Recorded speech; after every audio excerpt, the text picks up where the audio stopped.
en suelos que tienen cohesión, porque ustedes tienen que sacar una muestra inalterada.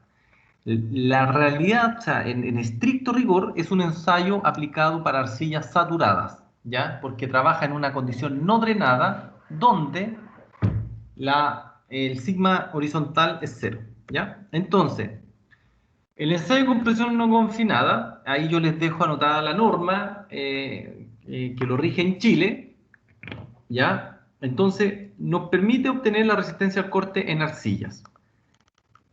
Lo que hacemos entonces en terreno es sacar una muestra inalterada, ¿ya? Lo que se llama un queque, ¿ya? Es un cubo que se saca del terreno, más o menos de arista de 20 centímetros, dependiendo del tamaño que la vayan a hacer la muestra, pero en general eso es lo que se utiliza. Entonces, ustedes sacan esta muestra inalterada y lo que hacen es tallar una probeta en laboratorio, más o menos en esa relación altura-diámetro. 2 es a 3. En general se usa 2. Por lo tanto, si ustedes tienen un diámetro de 5 centímetros, su altura va a ser de 10 centímetros. La otra probeta que se utiliza a veces es la de 7 centímetros con una altura de 14 centímetros, ¿ya? Entonces, una relación en general de 2 o a 3, en los laboratorios en Chile en general se utiliza 2. La carga se aplica a una velocidad del 1% de la altura del espécimen por minuto, ¿ya? Por lo tanto, si ustedes tienen una altura de 10 centímetros, en términos medios, generales, ¿cuál sería la velocidad en la cual aplicarían la carga a la probeta?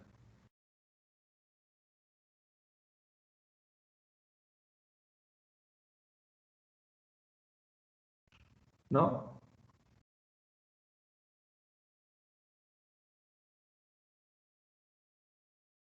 Ya, calculen. ¿Ya? La velocidad de un 1%. Hay que sacar el 1% de 10 centímetros. No es complicado. A veces la muestra no se rompe y solo se deforma, ¿ya? Y esto pasa muchas veces en los distintos tipos de ensayos. Entonces, en este caso, tienen que considerar la carga de ruptura hasta el 20% de la deformación o al 20% de la altura inicial. Es decir, ¿cuánto es el 20% de la altura inicial? Si pensamos en una probeta de 5 a 10 centímetros de relación, ¿cuántos son 20%? ¿De cuánto, profe? Dos, profe. 2, ¿sí? Muy bien, 2. Entonces, si yo tengo una probeta de 10 centímetros de alto, cuando yo alcance 2 centímetros de deformación, voy a parar el ensayo si la probeta no se rompió. ¿Ya? Eso es lo que las normas me piden, el 20% de la deformación. Ir más allá en deformación, la verdad es que no tiene mucho sentido porque en los proyectos no se alcanzan valores tan altos de deformación. ¿Ya? Entonces, más o menos, veamos si funciona esto, lo que es un ensayo de compresión confinada. Veamos si funciona.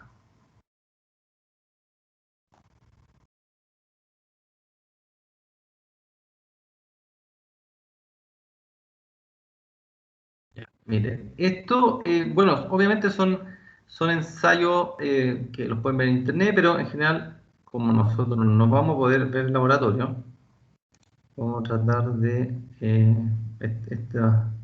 obviamente no están en Chile, pero el equipo, todos vienen más o menos de la idea de ensayo gringo, ya, eso es un ensayo de consolidación, hay que ver. Ya, entonces aquí va a mostrar lo que es la parte de el marco de carga, que es esto, ¿sí? Entonces, esto es un marco de carga donde nosotros podemos medir carga y podemos medir deformación, ¿ya?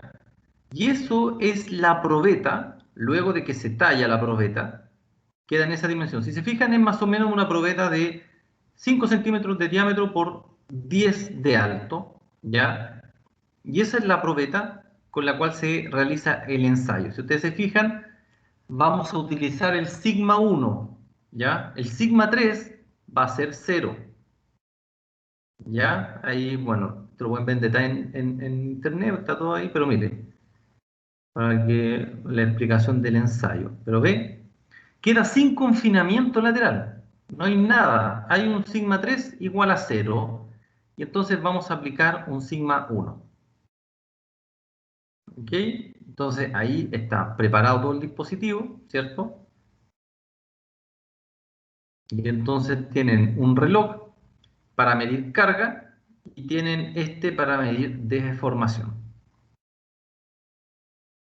Se empieza un poco a hacer el ensayo.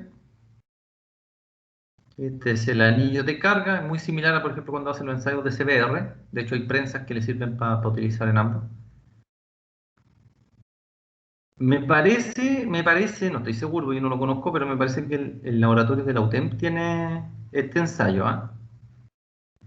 Me parece. O sea, si algún día se vuelve a clases presenciales, aunque no estén en el ramo, se pueden dar una vuelta y para que lo vean en el ensayo. Ya, entonces, ahí se empiezan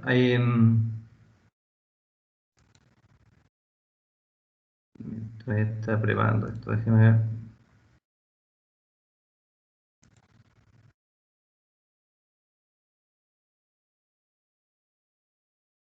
Quiero ver ya los niveles de carga. Ya, mire, aquí ve cómo se va moviendo la aguja ya. Aquí ya está cargando esto. ¿Sí?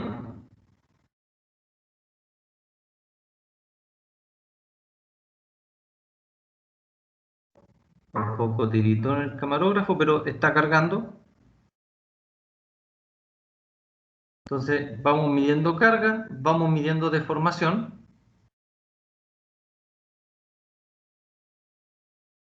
Hasta que llegamos o a el 20% de la altura o a la rotura. Esas son las dos condiciones con las cuales vamos a parar los ensayos. Todavía no me acuerdo si alcanzaba a fallar, pero me parece que sí.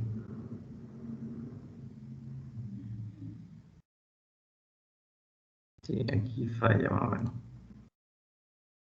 ¿Ven? Vamos a ver un poquito más atrás. Bueno, ahí se empieza a ver. Fíjese que se empieza a presentar el plano de falla.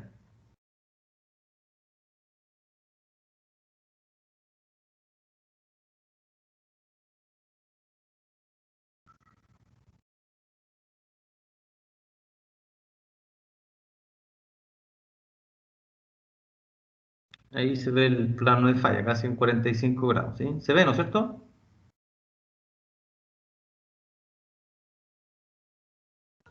Sí, profe, sí se ve. Sí. Entonces, más o menos, bueno, ya se empieza a pronunciar más la falla. Entonces, alcanzamos la rotura o una deformación del 20%, la que sea primero. En este caso, viendo la falla.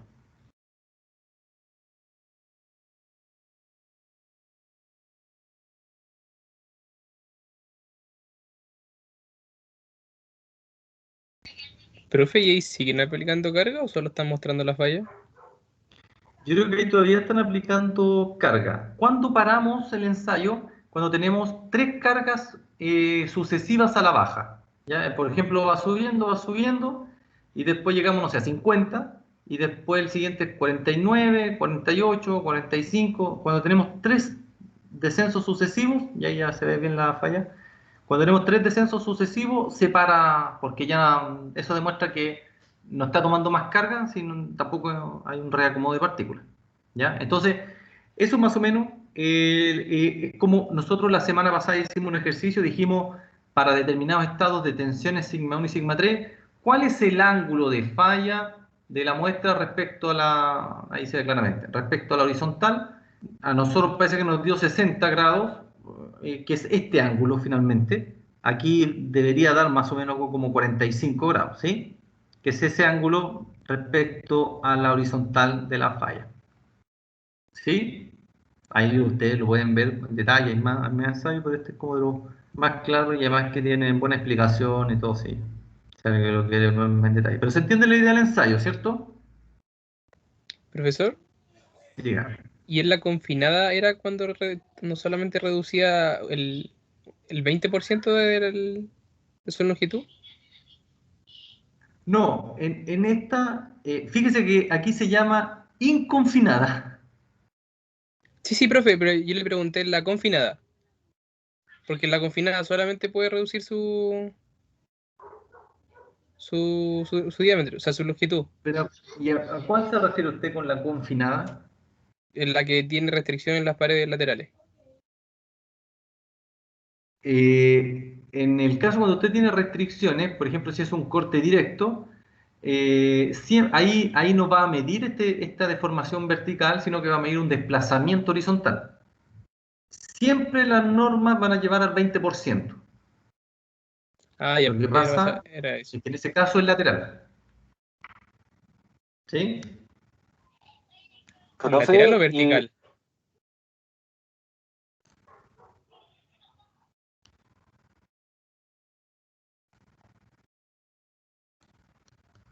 ¿Alguien me va a decir algo más? sí, pero el compañero preguntó otra cosa, profe. No le escuché. ¿Qué cosa? Que usted había dicho lateral, profe, pero eh, se refería al... Yo pensé, o sea, se me imaginaba a mí que era vertical. Claro, lo que pasa es que dependiendo del ensayo, ¿ya? Porque en este caso nosotros aplicamos solo una carga vertical, ¿cierto? Y no tenemos confinamiento lateral y medimos deformación vertical, ¿ya? Pero por ejemplo, cuando usted tiene el ensayo de corte directo, usted consolida verticalmente, pero usted aplica un esfuerzo de corte horizontal y por lo tanto mide el desplazamiento horizontal. Está midiendo el desplazamiento en la dirección de su carga. Aquí la carga es vertical, mide el desplazamiento vertical o deformación vertical, y en otro caso su carga es horizontal, mide su desplazamiento horizontal. ¿Sí? Ya, profe, ahí sí, ya teníamos Esa enredo es con como eso. la idea. Gracias. Entonces, más o menos este es un esquema de lo que estábamos viendo recién, ¿ya? Ahí están cada una de las partes, Profe, el reloj de deformación, el anillo de carga, y acá está la probeta con las placas. A veces se colocan placas arriba y abajo, en este caso, si ustedes ven, no se colocó placa abajo, sino placa arriba nomás para nivelar, ¿ya? Ese es el esquema más o menos que ustedes ya lo ven en un video, y eso más o menos las probetas cuando fallan, ¿sí? Fíjense que aquí tiene una falla más vertical, ¿sí? La falla no siempre se va a producir en 45 grados.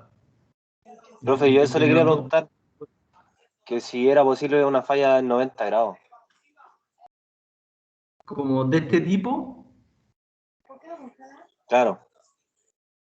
claro, sí. Eh, Tiene el ángulo de falla del suelo tiene que ver justamente con el arreglo a veces mineralógico de la parte de los suelos finos. ¿Sí? Entonces, muchas veces usted va a ver fallas en 45 grados, muchas veces, pero también puede haber falla de este tipo y tiene que ver con el arreglo de la muestra, cómo se conformó la formación de este suelo, ¿ya? Y hay veces donde estas resistencias son muy altas y entonces, por ejemplo, hay casos donde estas muestras tenían parte orgánica, ¿ya? Y esa parte orgánica a veces eran raíces, por ejemplo, en esta misma dirección vertical, que con el paso del tiempo se descompusieron y entonces generaron zonas de debilidad. Entonces, a veces las fallas se producen por zonas de debilidad por algo que había dentro del suelo y no directamente en el suelo. Y a veces esas mismas raíces en otros casos aportan resistencia y también tienen que ver con el arreglo laminar de las arcillas en distintas formas. Y otra cosa que es importante en este ensayo, cuando ustedes saquen muestras del terreno, tienen que marcar muy bien la dirección como sacaron la muestra, ¿ya? Porque piense usted que a veces la muestra la sacó en esta misma dirección y cuando llegó al laboratorio quedó volteada, quedó acostada, y entonces usted le está aplicando una dirección en el otro sentido. Entonces, es muy importante que cuando saquen una muestra, marquen, estas muestras se envuelven en papel, no me acuerdo cómo se llama este papel transparente, pero alusa, ¿sí? En general se utiliza alusa. La tienen que marcar muy bien en laboratorio, en terreno, para que el laboratorio no se vaya a equivocar en la aplicación de la carga, ¿sí? Eso es responsabilidad de uno cuando está en terreno, por si acaso. Por eso es importante que el que se dedique al área de suelos trate de ir a terreno todo lo que pueda. Profe, yo me acuerdo que el semestre pasado el profe David nos contó que a las muestras para mantener la humedad se le aplicaba una capa de, no me acuerdo si era como óleo, benzina, algo así era, queroseno. Mire, sí, a veces se utiliza parafina sólida, ¿ya? Que es como aplicarle una capa de cera arriba. Entonces, la muestra le queda con un recubrimiento de cera, que es parafina sólida, para efectos de que mantengan la humedad. También se hace eso. Pero hoy por hoy, la verdad es que en la práctica se utiliza más la lusa, porque la lusa justamente mantiene muy bien la humedad. Entonces usted saca el queque, le da buenas, hartas vueltas en la lusa, es mucho más rápido también, ¿ah? Porque en el otro caso usted tenía que calentar y andar con todo el sistema para poder hacer cera en terreno, porque está en terreno, y echarle cera a la muestra. Entonces hoy por hoy lo que uno hace es que anda con una luza, envuelve muy bien el material, después lo echa en otros sacos, lo identifica muy bien, y en general se mantiene de forma correcta la humedad. ¿Sí? Sí, se hace eso también. Ya, profe. ¿Ya? Y a veces también, a veces uno utiliza todos estos sistemas herméticos que hay ahora. Lo que pasa es que antes en la parafina sólida no habían sistemas herméticos tan buenos. Por ejemplo, ahora todas estas mismas bolsas Ziploc que existen, sí, que cierran muy bien. Usted a veces echa ahí un poco de muestra para verificar la humedad, ¿sí? Aunque sea una muestra alterada, y verifica la humedad en el laboratorio y también le da un resultado bastante confiable. Como, como cosas ahora que se han ido incorporando.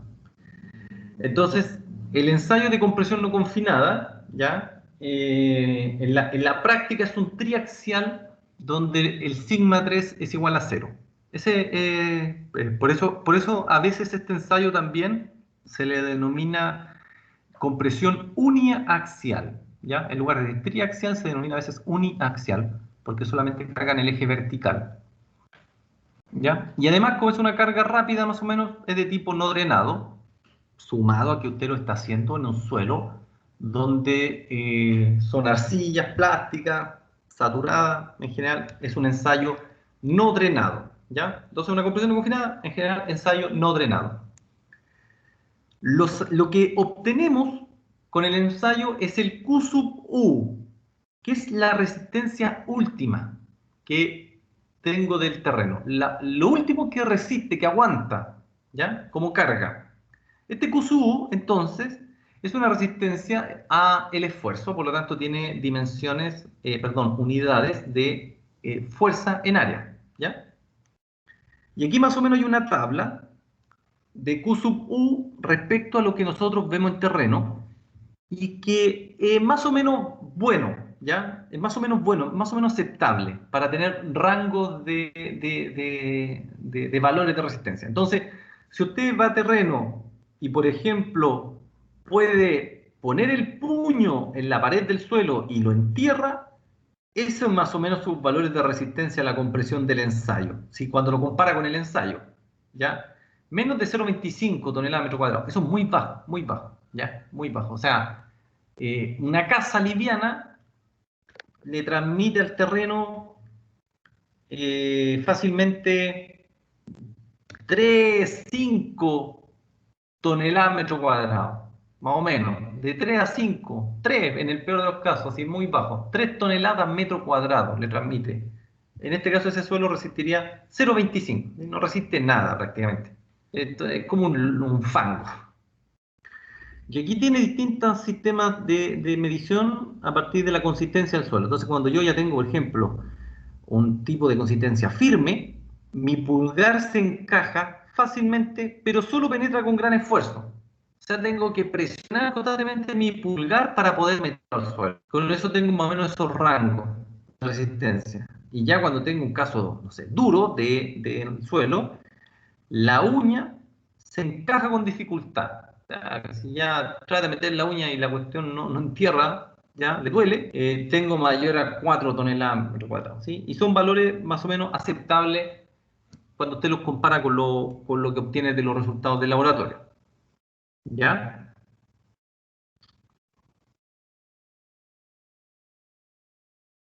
Una, una condición importante de la compresión no confinada es el parámetro de la sensitividad o sensibilidad. Lo puede encontrar de las dos maneras. Este es un parámetro que relaciona cuánto aguanta el suelo de forma natural versus de forma remoldeada. Entonces, ¿qué le vamos a llamar de forma remoldeada? Es que el suelo falló, ya quedó todo desparramado, usted lo toma y juega como si fuera una plasticina y arma de nuevo el mismo, el mismo cilindro que vieron. Trata de mantener, lo arma en un molde, hay moldes para eso, lo arma en un molde dándole la misma densidad, la misma humedad, ¿ya? Y ve cuánto resista. Hace el mismo ensayo, pero ahora está en una condición remoldeada. El suelo falló, usted lo reconstruyó y lo vuelve a ensayar. Y eso le va a dar una condición remoldeada que sale.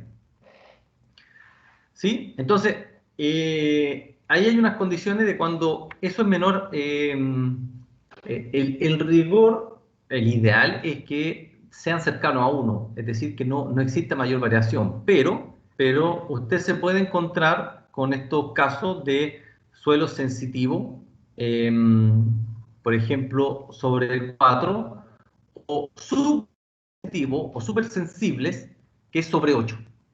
Es decir, si su suelo resistía, no sé, 1, por ejemplo, resistía 1 kilo por centímetro cuadrado, cuando el suelo es súper sensible, esa carga disminuyó en 8 veces, ¿sí? 8 veces, es decir, ¿cuánto es? 0,12, no sé.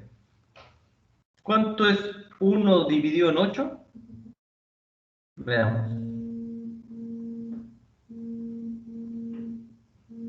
0,125, claro, ¿ya? Entonces, si su suelo resistía 1, significa que va a resistir 0,12. O sea, su proyecto cambia completamente, completamente.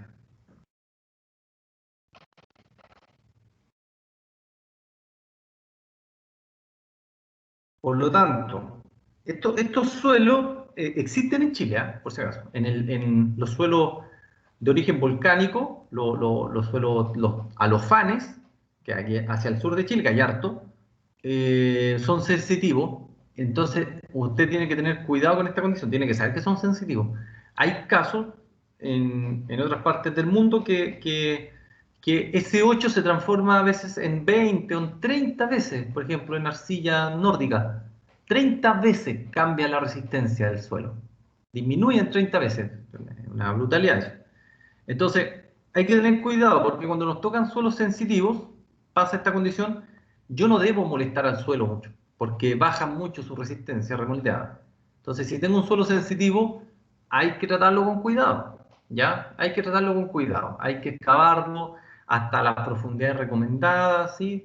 No compactarlo más allá, no remoldearlo, ¿sí? No puede pasar esto de que andamos a lo tonto con una máquina y le metemos la excavación, le metemos y de repente nos pasamos y después reacondicionamos el suelo y lo volvemos a colocar como si no ha pasado nada. No olvides eso, ¿ya? Entonces, suelo sensitivo, cuando usted note esta condición de la relación de la resistencia, tenga cuidado y trátelo con cuidado, no lo moleste, ¿ya?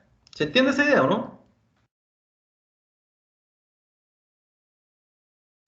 Sí, profe, y entonces un suelo sensitivo me va a permitir hacer construcciones de gran envergadura, ¿o no?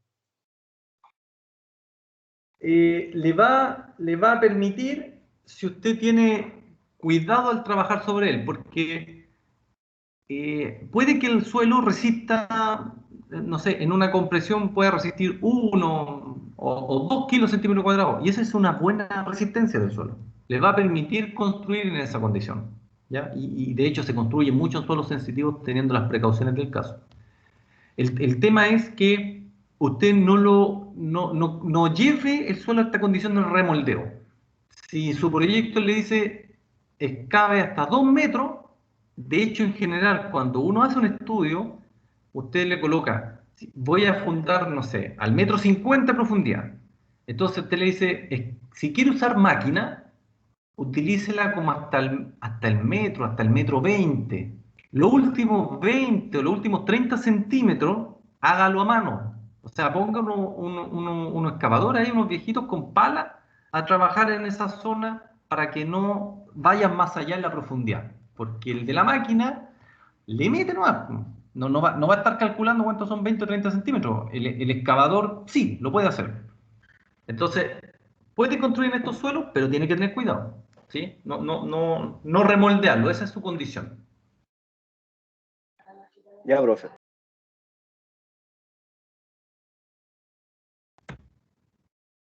Esto es más o menos la gráfica final que se obtiene de los ensayos de compresión no confinada.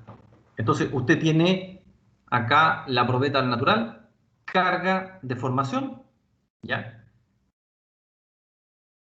Si usted se fija, alcanzó una deformación, perdón, una carga máxima de 0,34, la azul, es decir, aquí alcanzó 0,34 y después empezó a bajar, ¿ya? O sea, después ya no tomó más carga, como se ve también en el gráfico. Y en el caso de la remoldeada, tiene usted que va tomando una carga, la roja, de hasta 0,26 y después disminuye. Es decir, natural resistió 0,34, remoldeada resistió 0,26. Ahí usted tiene los dos gráficos. Ahora, cuando usted hace esa relación, ¿cuánto le da 0,34 dividido en 0,26?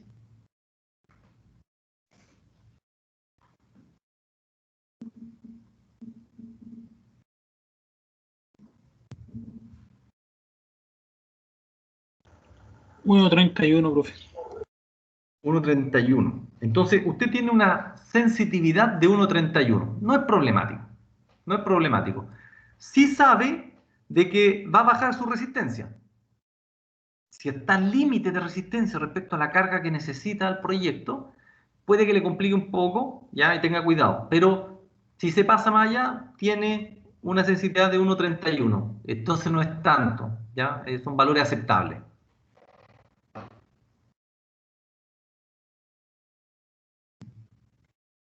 Ya. Ese entonces es el ensayo de compresión no confinada. El otro ensayo que vamos a ver, y con este vamos a dejarlo hasta acá hoy, es el ensayo de corte directo. Ahí está la norma, la 3085. Entonces, este ensayo tiene la particularidad de que es casi estar representando en un ensayo el círculo de Moore. ¿Sí? Es casi tomar los datos del ensayo y llevarlo a un círculo de Moore. Es un ensayo que sirve muy bien en arenas. Cuando usted lo saca de las arenas, ya dude de los resultados si lo hizo en un limo, si lo hizo en una arcilla, ahí ya empieza a dudar de los resultados. Pero en la arena, relativamente bien. Bien, ¿ya? Entonces, lo que trata de es replicar tensiones de corte que se desarrollan en superficies de deslizamiento, como en los taludes, ¿ya?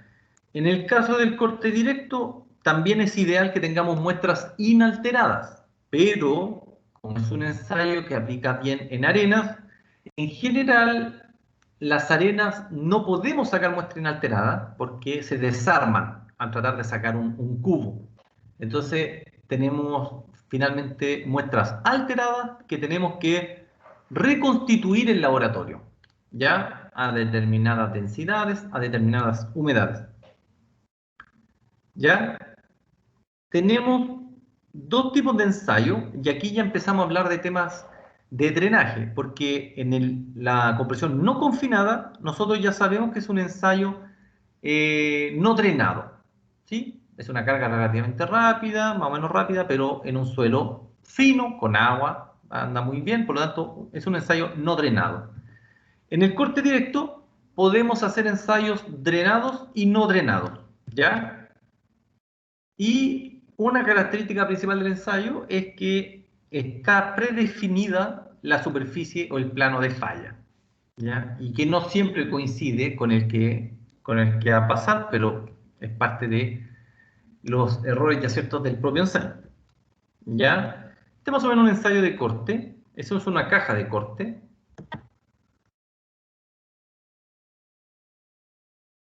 ¿Ya? Este es del mismo laboratorio que le mostré el anterior, de los que revisé. Había otro chileno y todo, pero encuentro que este es mejor. ¿Ya?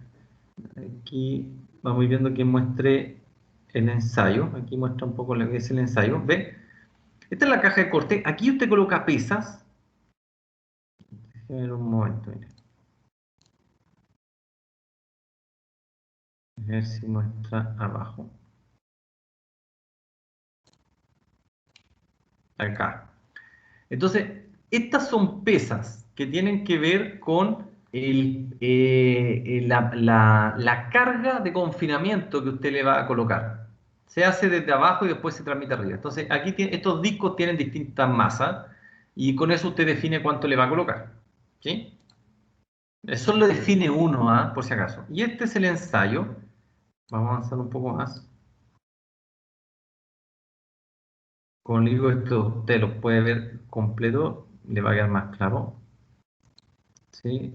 Entonces, mire, acá lo que nosotros tenemos está lleno de relojes. Acá tenemos un reloj que nos va a ir indicando una deformación vertical. Acá nos va a ir dando valores de resistencia, de fuerza lateral, y acá tenemos reloj que nos va a ir viendo el desplazamiento lateral. ¿Sí? Obviamente acá están las cajas de corte. Entonces, cada caja de corte o cada probeta nos va a dar un punto en un gráfico de tau sigma en el círculo de Mohs. ¿Ya? Eso es una caja de corte. Ahí dentro está el material. Fíjense que son chicas. En Chile el promedio de estas cajas son de diámetro 5 centímetros, o sea, súper pequeño, 5 centímetros. Debe ser este caso. De 10 centímetros, unos laboratorios que tienen 30, y me parece que el IDEM de la Chile tiene 60, me parece, no estoy seguro. ¿Ya? Pero eso es una caja de corte. Bueno, ahí está armando todo el dispositivo.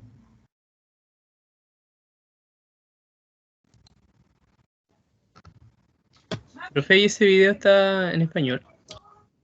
Sí, está en español, es colombiano si no me equivoco. Ah, ya, ya. ¿Ya? Sí. Ahí tiene lo que es la pastilla del ensayo y tiene como un corte al medio que es el plano de falla. ¿Ya? Pero déjeme ver cuando hago el montaje.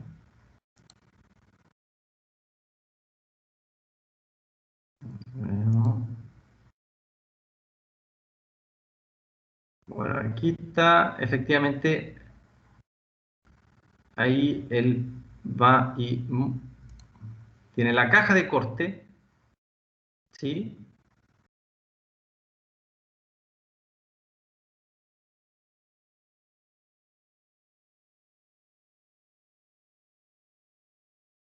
Entonces la muestra, ¿cierto?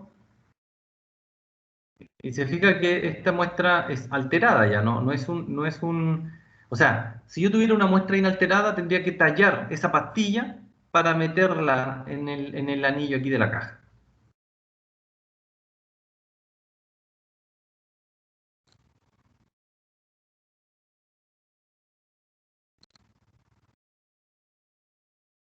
Bueno, está todavía todo preparando el tema.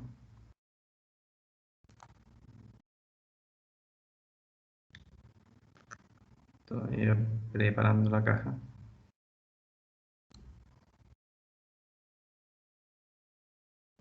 Entonces, lo que finalmente hace el ensayo es que yo aplico una carga de confinamiento vertical, ¿ya? Como un sigma 1.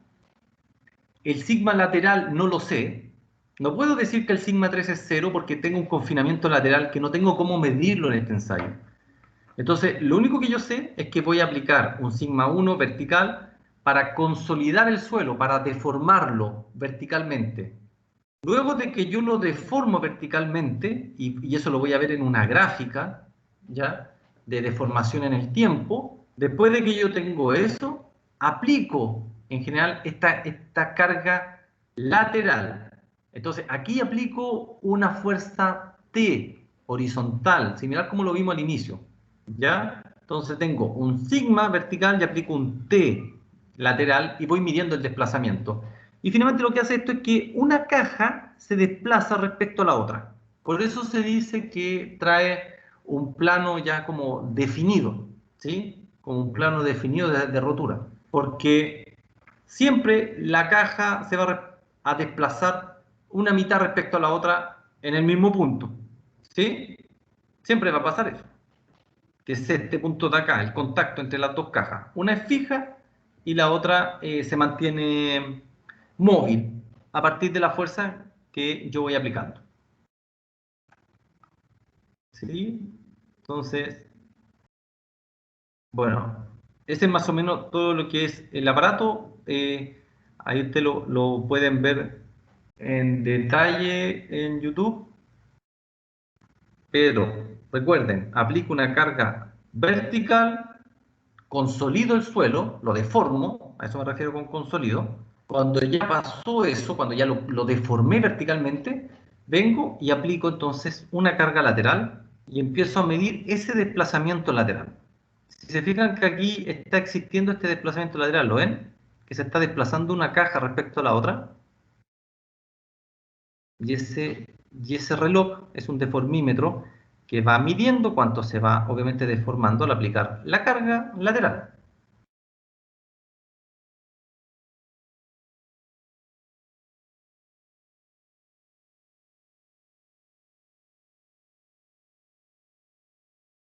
A ver si muestra después. No, muestra como todo el...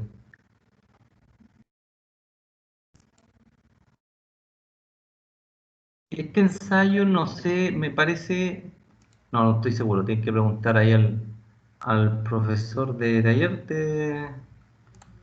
No podría decirle si el ensayo está o no en el laboratorio. El de compresión sí, pero este no sé. No sé si está en los temas. Entonces, este es más o menos el esquema de la caja de corte. Aplico una fuerza. Aquí tengo la masa del suelo, la muestra. ¿Ya? Tengo piedras porosas allá abajo. ¿Qué me van a permitir las piedras porosas? Que salga el agua, ¿sí? Cuando yo quiero hacer un ensayo drenado, tengo que dejar que el agua salga. Por lo tanto, una piedra porosa va a permitir que el agua salga. ¿Ya? La caja de corte, etcétera. La fuerza S. Caja muy similar, que en general lo que hay ya como sistema más automático.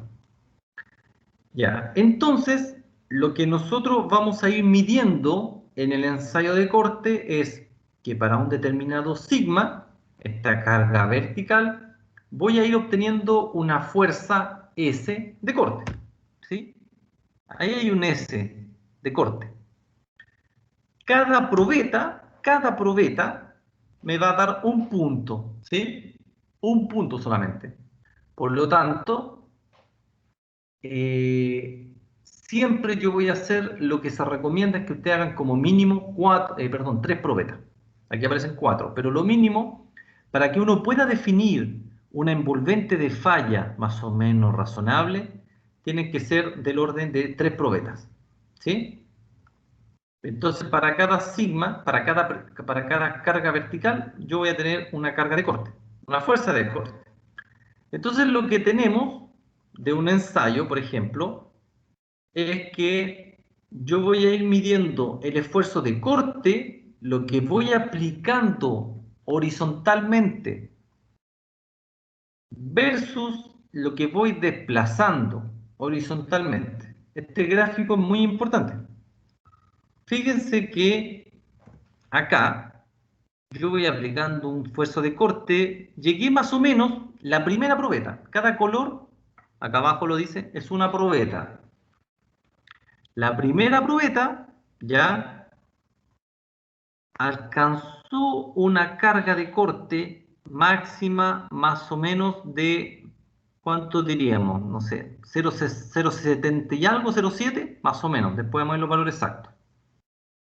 Ese es el valor máximo. La carga roja, la probeta roja, perdón, alcanzó un valor un poco superior a 1. Y la probeta 3, la verde, alcanzó un valor superior a 1,4. Esos son los tres máximos más o menos que vamos a tener en las probetas. Máximos, ¿ya? Acuérdense del gráfico de esfuerzo de corte. Miren, voy a volver, que tengan esto en mente.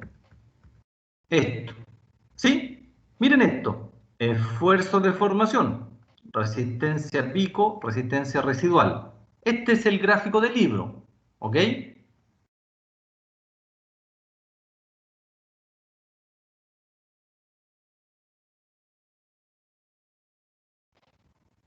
Entonces, este es el gráfico de la realidad, donde tengo estos círculos azules, podrían ustedes considerarlos como la resistencia máxima, y después van cayendo en las resistencias residuales. ¿Se entiende la similitud, cierto? O sea, es lo mismo en rigor, ¿sí? Sí, profe. Sí, profe. ¿Sí? Ok.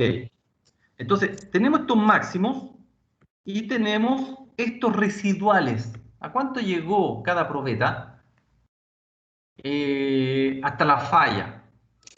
Profe, eso quería decir, al final al cabo se tiene que devolver, bueno, del punto máximo para adelante son residuales. Exactamente. Son residuales. Acá, fíjense que nosotros estamos llegando, las muestras en rigor, usted debería pararlas con 3 valores en descenso. O sea, a cada una de estas probetas, fíjese que le falta un punto más, ¿cierto?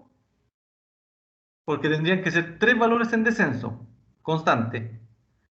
En este caso hay 2. ¿Por qué? Son de las cosas a veces de los laboratorios que uno les pelea. Pero probablemente la otra iba a quedar un poco más abajo y un poco más abajo, ¿sí? Entonces, después de un máximo, cualquiera sea, usted tendría que tener 3 valores sucesivos en descenso y con eso para el ensayo, porque ya está en valores residuales. ¿Ya? Vamos a asumir que estos son los valores residuales. Entonces, dígame. ¿Y el ángulo de fricción se calcula del tercer punto? Aquí lo vamos a ver. Siempre tienen que notar lo que estamos graficando. Acá nosotros estamos graficando corte, desplazamiento horizontal. ¿En cuál gráfico yo obtengo los valores de resistencia al corte? ¿En cuál gráfico es?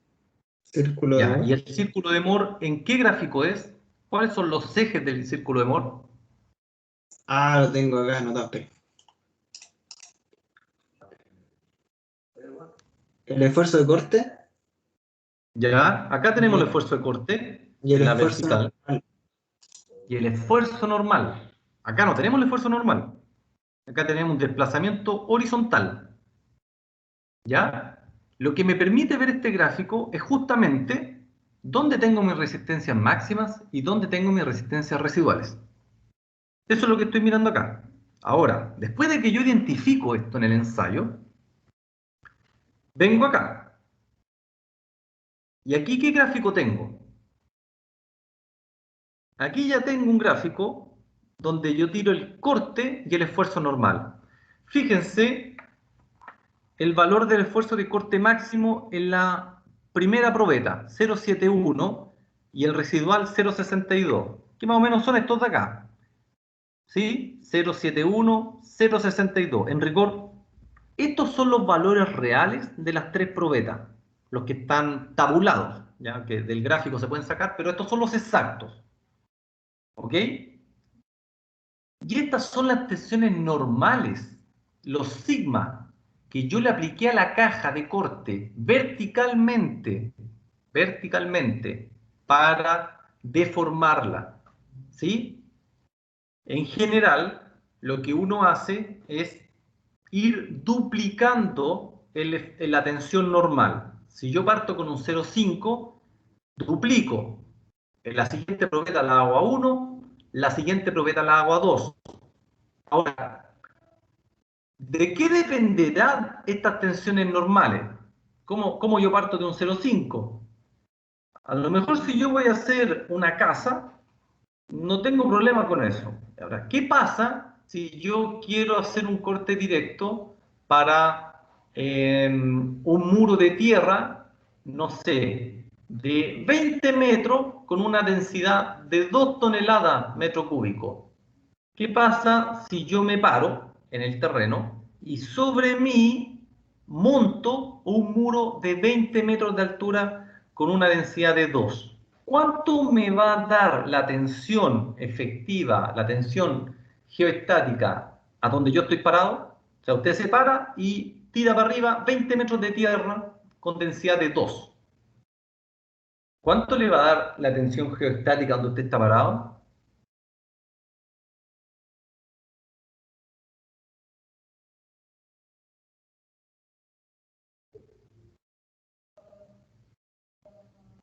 ¿392? ¿Por qué?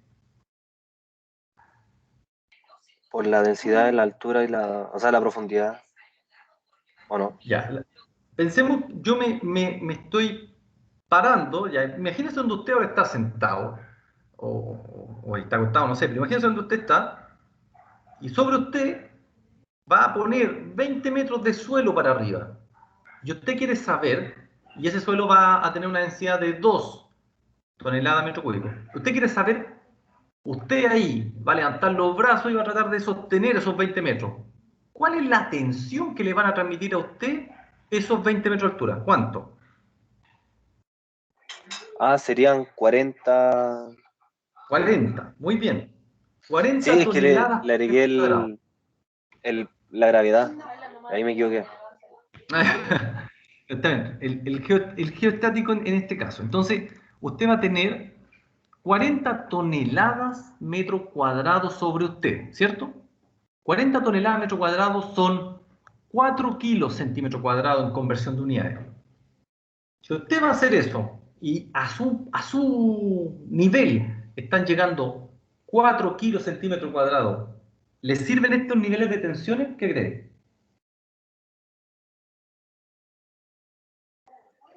Yo creo que no, profe. Es muy poco esto. ¿Por qué no le sirven? ¿Por Porque qué? aquí llego hasta 2. Exactamente. ¿Sí? Usted está llegando a 2, pero sabe que ya va a transmitir 4. La gráfica ve el comportamiento del suelo cuando lo cargó hasta 2. No tiene idea lo que pasa en 4. ¿Sí? Ahora, puede que pase lo mismo. Puede que la recta siga hasta 4. ¿Sí? O sea, puede que yo siga para acá, llegue a 4 y sea la misma recta, la misma ecuación de la recta, pero no lo sé. Entonces, usted tiene que definir su nivel de tensiones a partir de su proyecto. Entonces, esto no es estándar, ¿ya? Algunas veces se cree que esto es estándar. No, esto tiene que ver con su proyecto.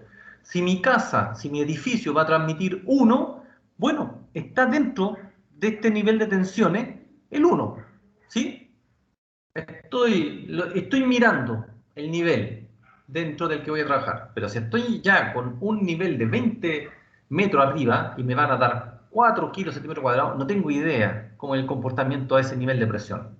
De hecho, hay niveles de presiones altos donde se genera rotura de partículas y entonces el suelo a lo mejor cambia. ¿Sí? No lo sabemos, no lo sabemos. Entonces, esto no es estándar, su nivel de tensión, téngalo presente, no es estándar, depende de su proyecto. Usted lo define. De hecho, usted dice cuánto es esto. Usted le dice al laboratorio, como ingeniero o ingeniera.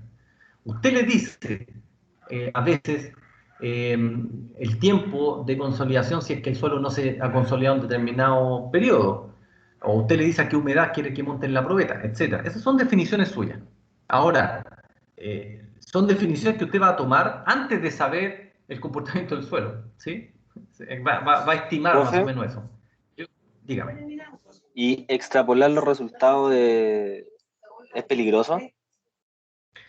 Es peligroso justamente porque puede ser que algunas veces se genera para niveles altos de presión rotura de partículas.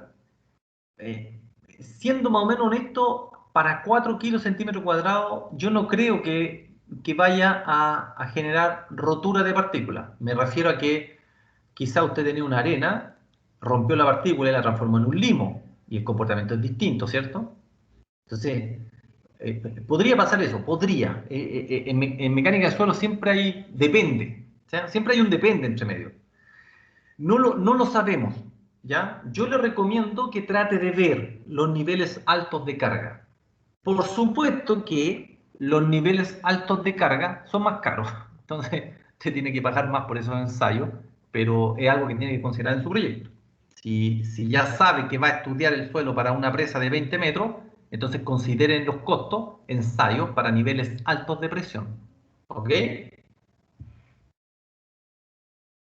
Ya, profe, sí. Entonces, miremos esto finalmente. Tenemos que el azul corresponde a la resistencia máxima y el celeste corresponde a la resistencia residual. Vengo y grafico ambas. Para 0,5 de esfuerzo normal me dio 0,71 máximo, 0,62 residual. Lo mismo en el caso de 1.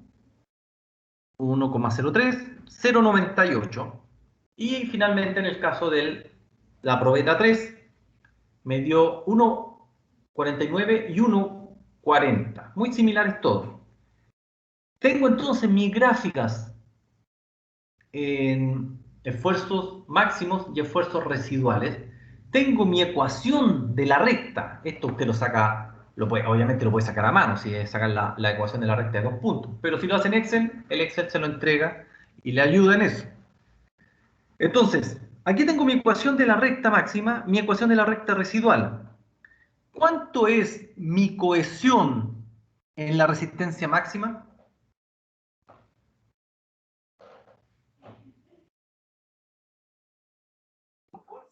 $0,48. Bien. ¿Cuánto es mi cohesión en la residual? 0,41. Bien. Entonces, ya vemos que en los casos de las resistencias residuales empiezo a tener menos cohesión, ¿sí? Aquí todavía tengo cohesión, ¿sí? Pero empiezo a tener menos en las resistencias residuales. ¿Por qué? Porque estoy a mayores niveles de deformación, por supuesto. Los puntos rojos son mis resistencias residuales. Por lo tanto, tengo más deformación. En la medida que yo tengo, voy a volver acá. A medida que yo tengo mayor deformación, ¿cierto? Mayor deformación donde tengo resistencias residuales, implica que voy a ir llegando a puntos donde no tengo cohesión. Aquí tengo, pero va disminuyendo. Eso es lo que estamos viendo. Va disminuyendo respecto a la máxima, ¿sí? Eso es lo que estamos notando. Profe, ¿por qué el ángulo de fricción va bajando igual si es que las partículas están compuestas por lo mismo? Ya, buena pregunta. Primero vamos a ver, ¿cuánto es el ángulo de fricción del el máximo?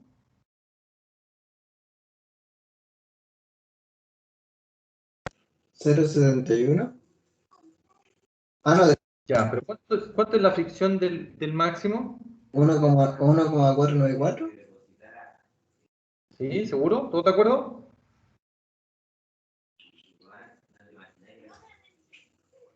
No, mal. ¿Cuánto es el ángulo de fricción de la máxima, de la resistencia máxima? De la máxima 0,5135. Ya. ¿Sí? ¿Seguro? ¿Estamos de acuerdo todos? Es la tangente de eso. La tangente de Es el arco tangente de eso. eso, el arco tangente, claro.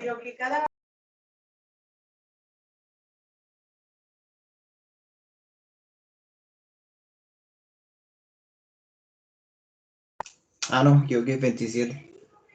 27. ¿Y cuánto es de la residual?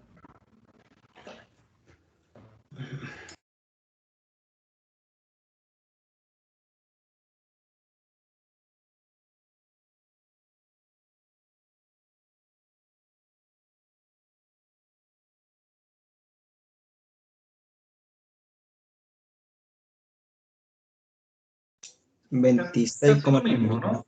26, claro, más o menos lo mismo. Entonces, ¿quién me contestó todo esto? No noté el nombre. ¿Yo? ¿Horacio? Igual ahora muerto. Entonces, Horacio Carvajal. Sí. ¿Quién más me dijo?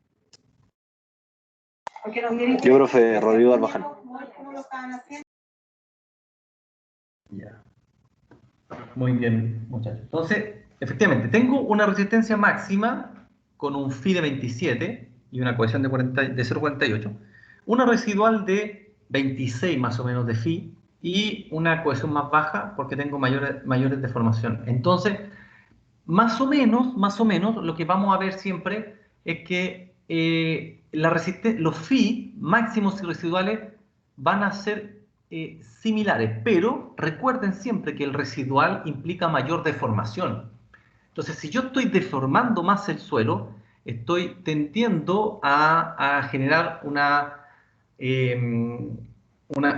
separación, por decirlo a veces más, de las partículas, ¿sí? Entonces, la partícula no está tan apretada, ya alcanzó ese valor máximo, ¿sí? Ya no está tan friccionante, se soltó un poco, entonces va a bajar mi resistencia. Ahora, puede ser que si yo llegase a algún nivel de carga ahí que lo aumente, puede ser que la partícula que se estaba soltando se vuelva a apretar, pero eso en general no lo vamos a ver en los ensayos, ¿ya? No lo vamos a ver. Vamos a ver este tipo de comportamientos donde tenemos una condición de un suelo que está más denso, más friccionante, y en la medida que yo aumento la deformación, voy disminuyendo sus parámetros de resistencia a los casos residuales.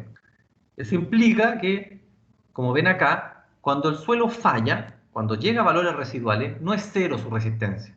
O sea, si antes tenía estos valores de phi y c que estamos mirando y baja a 26 y 0,41, la carga a lo mejor va a bajar, sí, 0,3 kilos centímetros cuadrados. Va a bajar, pero no tanto. Hay casos sí que baja mucho, sí, sí. O sea, el caso de un suelo sensitivo puede bajar mucho esa carga, esa resistencia.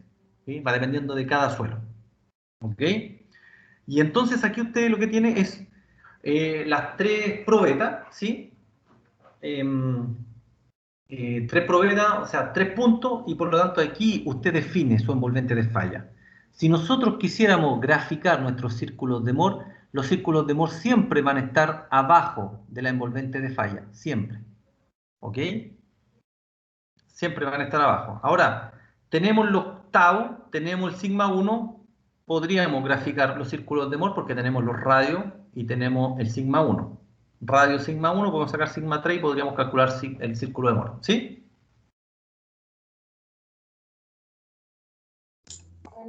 Sí, profe. Entonces, lo vamos a dejar hasta acá hoy. La otra semana vamos a ver triaxial solamente ensayo triaxial y vamos a hacer ejercicio. Por lo tanto, en esa situación, si hacemos ejercicio la otra semana, vamos a hacer la prueba la siguiente. Es decir, vamos a hacer la prueba el 10 de mayo, antes del receso. ¿Ya? Profe, Dígame. respecto a los ejercicios, ¿se pueden hacer mediante Excel? Sí, por supuesto. Sí, sí, sí. Ya, gracias. es bueno que ustedes, claro, ahora que empiecen a hacer ejercicio, se hagan su planillita Excel, porque les va a servir para la prueba, ¿ya? Ahora, cuando me manden la prueba, ustedes me mandan los resultados del Excel, no me mandan la planilla Excel completa para que yo busque sus ecuaciones, ¿sí? Usted me manda la foto del Excel, el gráfico, ese tipo de cosas, ¿sí? Ya, pero es que eso igual es un proceso largo porque yo me demoraba mucho en hacer el uno, el de círculo de Mohs, más que nada. Y ahora, maestro, ya me atraso No, mucho. en este caso, sí, no en este caso, Horacio, tenga su planilla Excel y entonces trabaja después en eso para la prueba, ¿sí? Y le puede servir para más adelante también, obviamente. Entonces, en eso no hay problemas. Lo único es que el documento que me manden sea más o menos ordenado, con la pregunta, todo eso, ese tipo de cosas así. Eso, profe, tengo uno, quería enviárselo para que ver si me podría ayudar en fórmula y para ver si está bien establecido lo que coloqué. ¿De qué es de círculo de Moore? Sí, Sí, envíemelo al correo. ya, Envíemelo al correo y yo le respondo ahí.